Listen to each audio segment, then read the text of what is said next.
Beads. So, nandito po tayo upang pag-usapan po natin ang mga magagandang para sa ating kalusugan.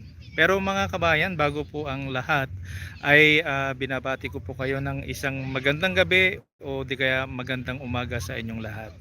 Live po tayo, kaya wag po kakalimutan po ha, mag-subscribe po dito sa Bernard Tigabaon TV. Lagi nyo pong abangan ang ating mga vlog. Ito po ay patungkol sa ating may kalusugan tayo, pero pinakamarami po ay yung pang motivational, pang business, ano po yung ating gagawin. Ayan, motivational po, marami po tayo. At saka yung mga maliliit na negosyo, yun pong pinag-uusapan natin. Pero nandito na rin na lang tayo ay shout out po sa lahat po ng aking mga subscribers. Gabing gabi na po, pero nagyaya po itong kasama ko dahil neophyte pa siya sa pagbablog, gusto niya ring mag-vlog. Kaya okay, ito sinamahan ko po. Kaya nandito po tayo ngayon sa Capji Beach. Okay, na mga kabayan, so ang pag-usapan natin ngayon, dahil live po tayo, pag-usapan po natin ang ating kalusugan. Di ho ba? Naniniwala ba kayo na related ang ating kalusugan sa ating economic, sa ating buhay? Sa pagninegosyo, kailangan mong maging malusog. Unang-una sa lahat, syempre yung malakas ka sa spiritual. Pangalawa, yung malusog ka. Pangatlo, yung may wisdom ka, may talino ka, may tiyaga ka. Ayan, mayroon kang pagpapasensya. Pero sa gabing ito, ang pag-uusapan natin mga kabayan ay ang paano nga ba natin maiiwasan ang sakit na fatty liver. Alam nyo kung bakit ito yung pinili kong i-vlog? Kasi galing po ako sa fatty liver. Non-alcoholic fatty liver po yung na-survive ko po kasi. Kaya gusto kong i-share. Kaya yung mga nararamdaman ko ngayon, dati-dati akala ko ay wala nang katapusan, yung hingal, yung pagkahilo, yung sobrang taas ng BP, yung kolesterol, konting galaw lang, nagkakabertigo na, yun ang mga nararamdaman ko noon. Pero i-share ko sa inyo ang mga naranasan ko. Disclaimer lang po, hindi po ako doktor, pero 100% and certified po ang naranasan ko po ay i-share ko po sa inyo. So ano nga ba ang fatty liver? Siyempre ang fatty liver ay ito po yung pagkakaroon ng taba na bumabalot po sa ating liver. At ilan pong klase yung fatty liver? Ang mabibigay ko na fatty liver ay yung non-alcoholic fatty liver saka yung alcoholic fatty liver. Ayan, yung fatty liver ko po ay non-alcoholic. Meron din pong tinatawag na steatohepatitis. Isa rin po yon yung nagkakaroon tayo ng fatty liver, yung may kaunting sugat po yon. Pero ang pinupunto po natin ngayon ay ang fatty liver na pinagdanan ko. So, nasabi ko na kung ano po yung ibig sabihin ng fatty liver at paano nga ba ito nakukuha. Mga kabayan, nakukuha po ang fatty liver natin minsan sa sobrang pagkain po ng matatamis, sa sobrang pagkain po ng mamamantika, sobrang pagkain po ng maalat. Dahil masarap po yung pagsama-samahin eh. At umiinom po ako dati kasi ng ito, yung energy drink. Kaya suspetsa ko rin yun, doon ko nakuha. At saka yung sobrang kinakain ko ng mga matataba. Malakas po kasi akong kumain nung araw, nung bago po ako tamaan ng fatty liver, ay malakas po talaga ako kumain. Kaya doon ko nakuha. Ang history ko po kasi, nagkaroon po ako ng fatty liver doon na po sa Jisan. Araw-araw po akong nahihilo, parang nanghihina, lumakad lang ng medyo malayo. Tapos hinihingal lagi, di makatulog ng maayos. Mataas ang kolesterol. Kaya yan po. Kaya nga po, yan po ang experience ko kung paano po ako nakaligtas sa fatty liver. Ito na po. Kung gusto nyo pong ma-eliminate o mabawasan po yung fatty liver nyo, siyempre, doktor pa rin po yung una. Magpa-check up po tayo ng ating liver enzymes.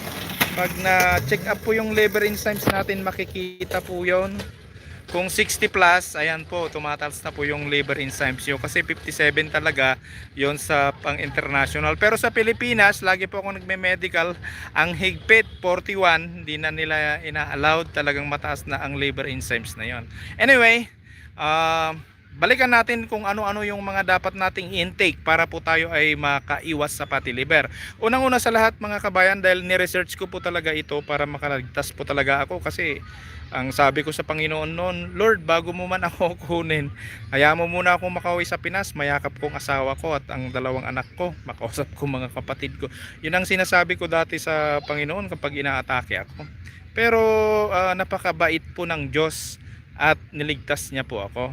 So ang una kong ginawa, nag-research ako. Nung na-research ko na yung kape, kinakailangan magkape ng 2 beses sa isang araw.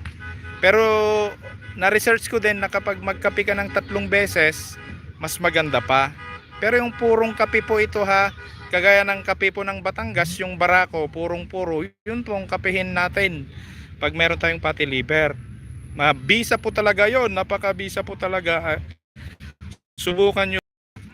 At pangalawa, ngumunguya pa ako ng bawang. Hindi po ako magsabi sa pag may kausap ako dati nung may fatty liver ako, sabi ko, kabayan, pasensya ka na ha, may fatty liver kasi ako kaya ako ngumunguya ng bawang. Yan ang lagi kong sinasabi dati. At isa pa, yung turmeric, dahil dito ako sa Saudi, yung pagkain ko nilalagyan ko ng turmeric, yung kanin na niluluto ko. Ayan, tapos yung pagkain ko nilalagyan ko din po ng cider vinegar dahil galing po sa apple. So nakakaapat na po tayo. Totoo po yan, yan po ang mga survival ko mga kabayan. Tapos meron akong blender, nagble-blender po ako ng una, yung paborito kong blender ay yung pong apple na green. Ayan, napakabisa po. Pero yung apple na green, kahit hindi masarap ang lasa, sinasakripisyo ko pong nilalagyan kasi yon ng celery. Yan po ang na-experience ko. Alam ko pong marami tayong cruciferous, pero tinatarget ko, tinutumbok ko kasi yung nakapagpagaling na sa akin.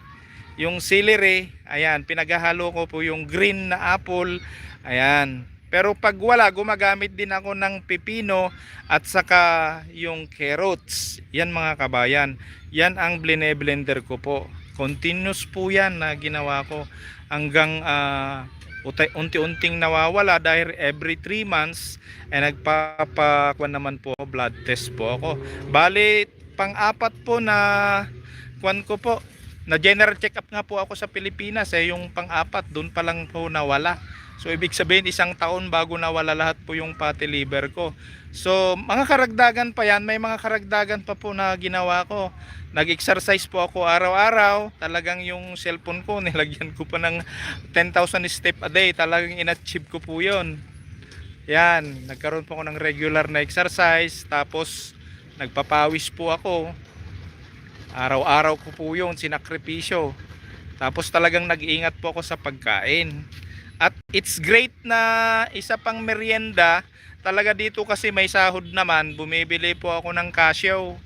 Ayan, yung pong cashew na yon, kasoy po yun sa Tagalog, yun po talaga ang ginamit ko. Tapos mani, yan po ang merienda po ako. So bumili rin po ako ng olive oil. Yung isang vlog ko nga po nandoon yung olive oil na pinapakita ko po. So yun po lahat ang mga nakapagpagaling sa akin po sa aking fatty liver. At panghuli po na masasabi, kung may fatty liver po kayo, huwag po kayong mawalan ng pag-asa. Manalangin lang po tayo sa Diyos. Ganun po, lagi lang tayong mag-focus, positive thinking lang po, kasi madalas po tayong mahilo pag may fatty liver tayo. Madalas po tayong hindi makatulog. Yan po. Pero wag mawalan ng pag-asa, magsaliksik po tayo lagi. At yung suporta ng pamilya, importante yun pag may fatty liver ka po. Uminom ng maraming tubig, ganun lang po. At dahil may church po, sa church po ako lagi noon. Yan, isang napakalaking nakatulong. Lagi po akong nag-church. Kaya yan lamang po ang aking short na vlog, dahil nandito na po ako sa kasi sa Capg, nagyaya po yung bagong vlogger na kasama ko, sinamahan ko na siya. At sana nakatulong po ang vlog na ito sa inyo. So hanggang dito na lamang po ang vlog kong ito. Ako po muli si Mr. Bernard Tubera Gabaon ang nagsasabi sa inyo, go negosyo, practical tips ang kailangan mo upang ikaw ay umasenso. Ito po si Mr. Bernard Tubera Gabaon nagsasabi sa inyong God bless you po.